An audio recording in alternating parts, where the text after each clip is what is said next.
दोस्तों बहुत बहुत स्वागत है आप सभी का एक बार फिर से। जी हाँ दोस्तों, आज पूरे दिन की कई महत्वपूर्ण और बड़ी खबरें निकलकर सामने आ रही हैं। जानेंगे सभी खबरों को विस्तार से। तो दोस्तों, खबरों में आगे बढ़ने से पहले वीडियो को एक प्यार भरा लाइक जरूर कर दें और ताजा खबरों को जानने के लिए चैनल को सब्सक्राइब भी जरूर कर लें। तो देखते हैं पहली बड़ी खबर क्या निकल कर आ रही है।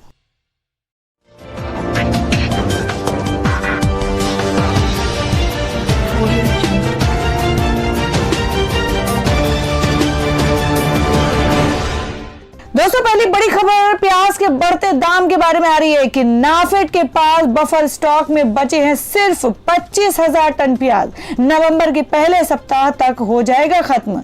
जी हां, आपको बता दें कि केंद्र सरकार के पास बफर स्टॉक में अब केवल 25,000 टन प्याज ही बचा है, जो कि नवंबर के पहले सप्ताह तक खत्म हो जाएगा। नाफेड के प्रबंधक निदेशक संजीव कुमार चड्ढा ने शुक्रवार को इस बारे में जानकारी दी है। वर्तमान में घरेलू उपलब्धता को बढ़ाने और प्याज की कीमतों को कम करने के लिए नाफेड प्याज के बफर स्टॉक को बाजार में उतार रहा है। बीते कुछ सप्ताह में प्याज की कीमतें 75 रुपए प्रति किलोग्राम तक जा चुकी हैं।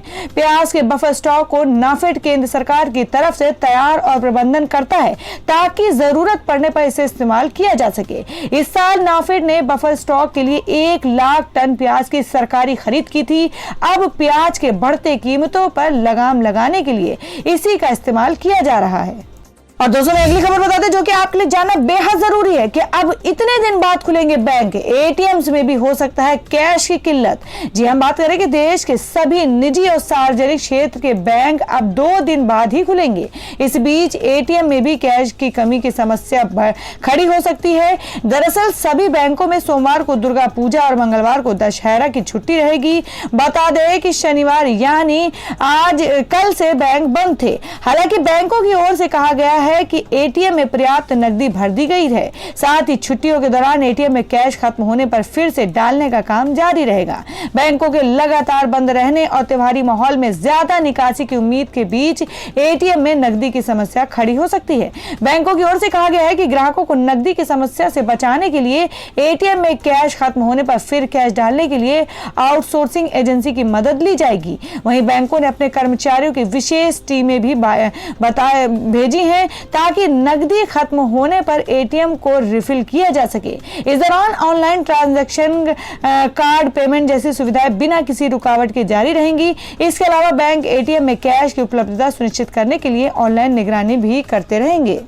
दोस्तों, अगली बड़ी खबर आ रही है दिल्ली से। आपको बता दें कि अरविंद केजरीवाल ने की घोषणा कि फिलहाल नहीं खुलेंगे दिल्ली के स्कूल। जी हम बात करें कि दिल्ली के मुख्यमंत्री अरविंद केजरीवाल ने शनिवार को घोषणा की है कि कोरोना वायरस महामारी के कारण बंद हुए राष्ट्रीय राजधानी के स्कूल फिलहाल नहीं खुलेंगे। मुख्यमंत्री का यह संदेश तब आया है जब दिल्ली में कोरोना वायरस के मामले तेजी से बढ़े हैं। दिल्ली में अब तक के 3,48,000 से अधिक लोग कोरोना की चपेट में आ चुके हैं और वहीं अब तक इस बीमारी के संक्रमण से 6,189 मरीजों की जान भी जा चुकी है। केजरीवाल ने इससे पहले सभी भारतीय नागरिकों के लिए कोविड-19 वैक्सीन मुफ्त उपलब्ध कराने की मांग की थी। उनका तर्क था कि देश में हर कोई कोरोना वायरस से परेशान है। गौरतलब है कि राष्ट्रीय राजधानी में स्कूल 31 अक्टूबर तक बंद रखे गए थे। अब मुख्यमंत्री अरविंद केजरीवाल के इस बयान के बाद आगे भी स्कूल खुलने के आसार कम नजर आ रहे हैं। दिल्ली के मुख्यमंत्री अरविंद केजरीवाल ने जो कहा उससे साफ है कि दिल्ली के स्कूलों में फिलहाल नियमित कक्षाएं नहीं खुलेंगी। मुख्यमंत्री अरविंद केजरीवाल ने यह भी कहा है कि एक अभिभावक होने के नाते वे परिस्थिति की गंभीरता समझते हैं। इस समय बच्चों के स्वास्थ्य को लेकर कोई जोखिम लिया जाना उचित नहीं होगा। और दोस्तों, में अगली बड़ी खबर बता दें सरकार के बड़े फैसले के बारे में कि सरकार ने मोटर व्हीकल एक्ट में किया है बदलाव। आप पर होगा ये असर। जी हां, बात करें कि सड़क परिवहन और राजमार्ग मंत्रालय ने मोटर व्हीकल रूल्स में संशोधन किया है, जिसके बाद से वाहनों के रजिस्ट्रेशन डॉक्यूमेंट में ओनरशिप की डिटेल स्पष्ट रूप से जोड़नी होगी। मंत्रालय के अनुसार इस नोटिफिकेशन को शुक्रवार को जारी कर दिया गया है। बता दें कि मोटर व्हीकल रूल्स में हुए इस संशोधन से दिव्यांगजनों वाहनों को खासा लाभ मिलेगा। सड़क परिवहन और राजमार्ग मंत्रालय के अनुसार मोटर वाहनों के रजिस्ट्रेशन के लिए जो फॉर्म दिए जाते थे उनमें वाहनों की ओनरशिप डिटेल साफ तौर पर दर्ज नहीं होती थी, जिस बात को कई बार मंत्रालय के ध्यान में लाया गया, जिसके बाद मंत्रालय सेंट्रल मोटर व्हीकल्स रूल्स 1989 के फॉर्म 20 में संशोधन किया और इसका नोटिफिकेशन 22 अक्टूबर 2020 जारी कर दिया। इस संशोधन के बाद अब वाहनों के रजिस्ट्रेशन के समय ओनरशिप डिटेल्स दर्ज किया जाना सुनिश्चित होगा। दोस्तों, अगली बड़ी खबर लोन मोरेटोरियम के हवाले से आ रही है कि अगर आपने नहीं लिया लोन मोरेटोरियम का लाभ, अब बैंक की तरफ से मिलेगा कैशबैक। जी हम बात करें कि केंद्र सरकार ने बीते शुक्रवार को ब्याज पर ब्याज माफी के लिए गाइडलाइन जारी कर दी है। ब्याज पर यह छूट 2 करोड़ रुपए तक के उन लोन पर मिलेगा जिन्होंने मार्च से अगस्त के बीच लोन मोरेटोरियम का लाभ उठाया है। साथ ही सरकार ने यह भी स्पष्ट कर दिया है कि जिन्होंने इस दौरान लोन मोरेटोरियम का लाभ नहीं उठाया है उन्हें अनुग्रह राशि या कैशबैक दी जाएगी। ये भुगतान 2 करोड़ रुपए तक के लोन लेने वाले छोटे उद्यमी या व्यक्तियों को दिया जाएगा। वित्त मंत्रालय ने शुक्रवार को आरबीआई द्वारा रेगुलेट किए जाने वाले सभी उधारकर्ताओं से कहा है कि सरकार ने इस संबंध में एक योजना को मंजूरी दे दी है। इस योजना का नाम लोन खातों में उधारकर्ताओं को 6 महीने के लिए साधारण ब्याज के बीच अंतर के भूतपूर्व भुगतान के अनुदान के लिए योजना रखा है। ये छूट 1 मार्च 2020 से लेकर 31 मार्च 2020 के बीच ब्याज पर मिलेगी। तो दोस्तों, खबरों में आगे बढ़ने से पहले जान लेते हैं आज के माइंड को इसके सवाल को। आज का सवाल आपको बताना है कि तेलंगाना के मुख्यमंत्री का क्या नाम है। इसका जवाब आपको वीडियो के नीचे कमेंट बॉक्स में देना है और सही जवाब देने वाले को रैंडमली सिलेक्ट किया जाएगा और वो जीत सकते हैं एक बम्पर पुरस्कार। तो बढ़ते हैं अगली खबर की ओर। दोस्तों, मैं अगली खबर में बात कर लेते हैं। बिहार चुनाव से पहले कोरोना की चपेट में एनडीए नेता फडणवीस और सुशील मोदी समेत अब तक के 7 लोग पॉजिटिव। जी हां, आपको बता दें कि महाराष्ट्र के पूर्व मुख्यमंत्री और बिहार विधानसभा चुनाव के बीजेपी के प्रभारी देवेंद्र फडणवीस की कोविड-19 रिपोर्ट पॉजिटिव आई है। देवेंद्र फडणवीस ने खुद ट्वीट करके ये जानकारी दी है। कोरोना वायरस से संक्रमित होने के बाद उन्होंने खुद को आइसोलेट कर लिया है। आपको बता दें, फडणवीस ने ट्वीट किया कि मैं लॉकडाउन के बाद से हर दिन काम कर रहा हूं, लेकिन अब ऐसा लगता है कि भगवान चाहते हैं कि मैं थोड़ी देर के लिए रुक जाऊं और छुट्टी ले लूं। मैं कोविड पॉजिटिव पाया गया हूं और फिलहाल आइसोलेट में हूं। डॉक्टर्स की सलाह पर दवा और उपचार चल रहा है। इसके साथ ही उन्होंने लिखा कि जो लोग मेरे संपर्क में आए हैं वे कोरोना टेस्ट जरूर करवा लें। सभी लोग अपना ध्यान रखें। इससे पहले राज्य के उप मुख्यमंत्री सुशील मोदी, पार्टी प्रवक्ता शाहनवाज हुसैन, पूर्व केंद्रीय मंत्री राजीव प्रताप रूडी, मंगल पांडे और जेडीयू के विजय कुमार मांझी भी कोरोना वायरस से संक्रमित हो चुके हैं। अगर आंकड़ों पर गौर करें तो एनडीए के 7 नेता बिहार में कोरोना वायरस से संक्रमित हुए हैं। फडणवीस के कुछ ही दिन पहले सारण के सांसद राजीव प्रताप और बिहार विधानसभा चुनाव में भाजपा के स्टार प्रचारक शाहनवाज हुसैन भी कोविड-19 से संक्रमित पाए गए हैं। शाहनवाज हुसैन ने बुधवार को ट्वीट करके अपने संक्रमित होने की जानकारी देते हुए कहा कि जो लोग उनके संपर्क में आए हैं वे कोविड-19 का टेस्ट करवा लें। और दोस्तों, अगली खबर आपको बताते हैं जो कि आपके लिए जानना बेहद जरूरी है कि टैक्स पेयर्स के लिए एक बड़ी राहत। इनकम टैक्स रिटर्न की डेडलाइन बढ़ी। जाने क्या है इसकी नई तारीख। जी हम बात करें कि केंद्र की मोदी सरकार ने कल टैक्स पेयर्स को एक बड़ी राहत दी है। सरकार ने वित्त वर्ष 2019 और 20 के लिए इनकम टैक्स रिटर्न दाखिल करने की डेडलाइन को 1 महीने के लिए और बढ़ा दिया है। इसके बाद अब इनकम टैक्स रिटर्न फाइल करने की नई तारीख 31 दिसंबर 2020 हो गई है। आपको बता दें कि सीबीडीटी ने अपने तरफ से जारी बयान में कहा है कि टैक्स पेयर्स के लिए इनकम टैक्स रिटर्न दाखिल करने की अंतिम तारीख को 31 दिसंबर 2020 तक के लिए बढ़ा दिया गया है। सीबीडीटी ने कहा है कि डेडलाइन को इसलिए बढ़ाया जा रहा है ताकि टैक्स पेयर्स के पास इनकम टैक्स रिटर्न दाखिल करने के लिए अतिरिक्त समय मिल सके। तो दोस्तों, खबर में आगे बढ़ने से पहले एक बार फिर से आपको याद दिला दें कि अगर आपने अभी तक हमारे वीडियो को लाइक नहीं किया तो जल्दी से वीडियो को लाइक कर दें, क्योंकि आपका एक लाइक हमारे लिए बहुत ही महत्वपूर्ण होता है। और अगर आप हमारे चैनल पर नए हैं तो चैनल को जरूर सब्सक्राइब कर लें और बेल के बटन को भी जरूर हिट कर दें। और हमारी पूरी न्यूज को जानने के लिए वीडियो को लास्ट तक जरूर देखें। बढ़ते अगली खबर की ओर। और दोस्तों, अगली खबर आ रही है जो कि कश्मीर की महबूबा मुफ्ती के बारे में है। आपको बता दें कि तिरंगा पर बयान देकर फंसी है महबूबा मुफ्ती। बीजेपी के बाद अब कांग्रेस ने भी साधा है उन पर निशाना।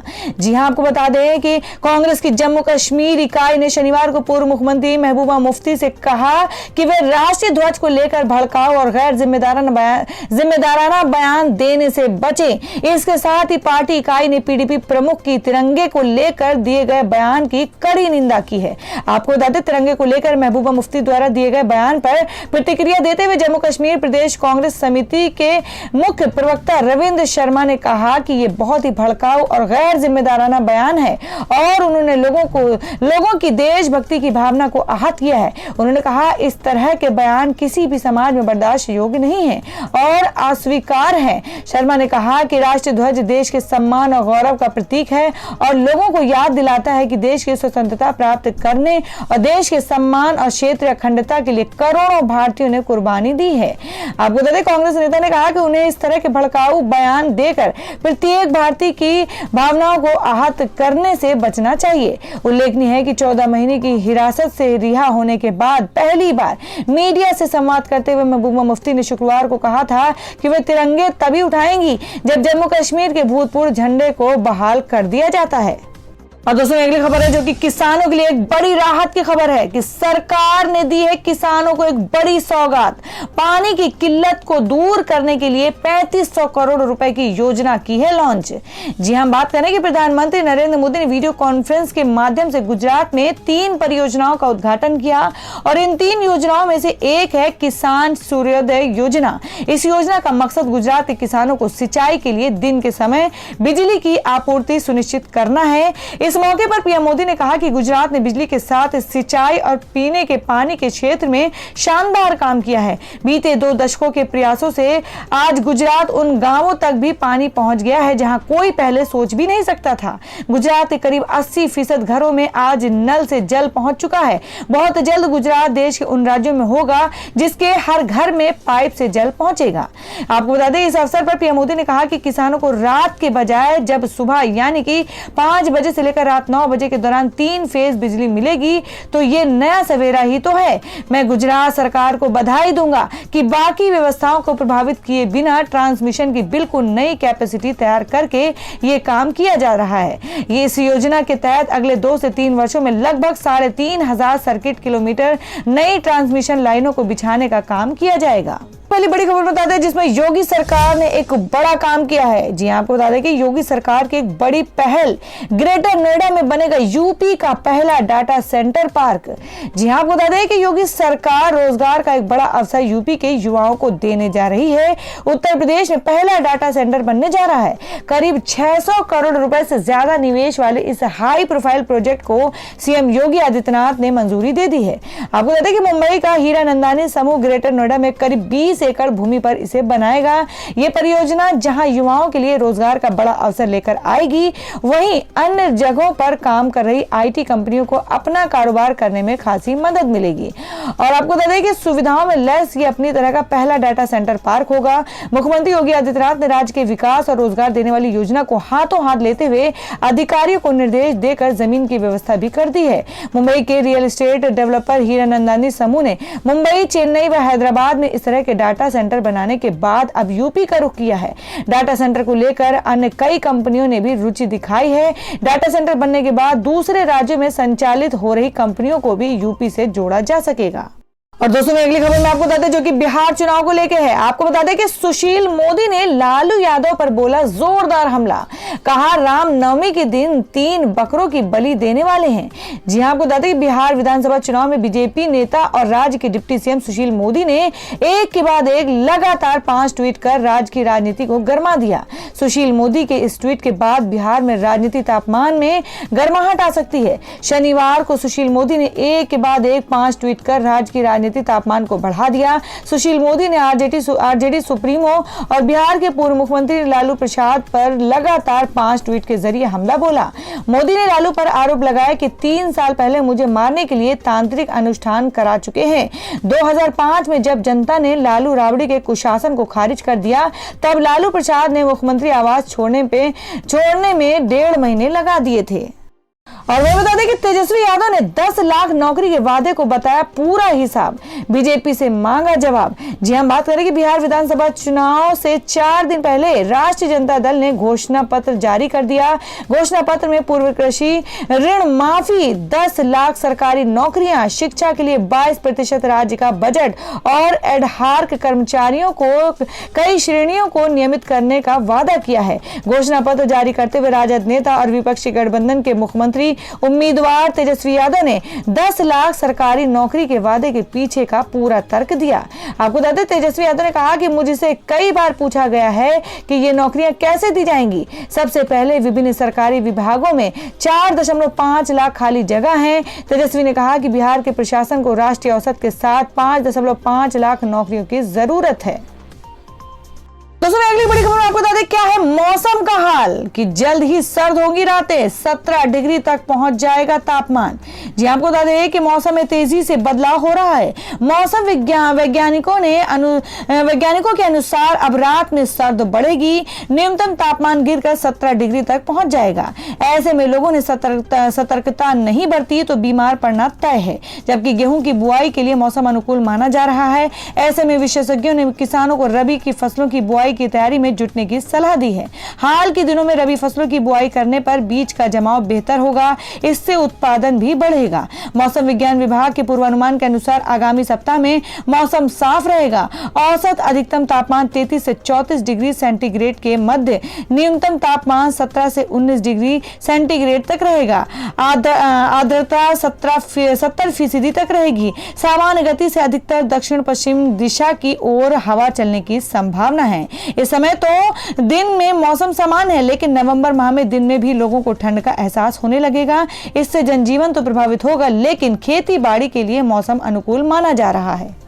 तो दोस्तों, ये थी अब तक की सभी बड़ी खबरों की अपडेट्स। टुडे ब्रेकिंग न्यूज और लेटेस्ट खबरों को देखने के लिए हमारे चैनल को सब्सक्राइब जरूर कर लें, वीडियो को लाइक और शेयर भी जरूर कर दें अपने दोस्तों और रिलेटिव्स के साथ। तो दोस्तों, फिर मिलेंगे काम की खबरों और सरकारी योजनाओं की एक और नई वीडियो के साथ। तब तक के लिए धन्यवाद दोस्तों।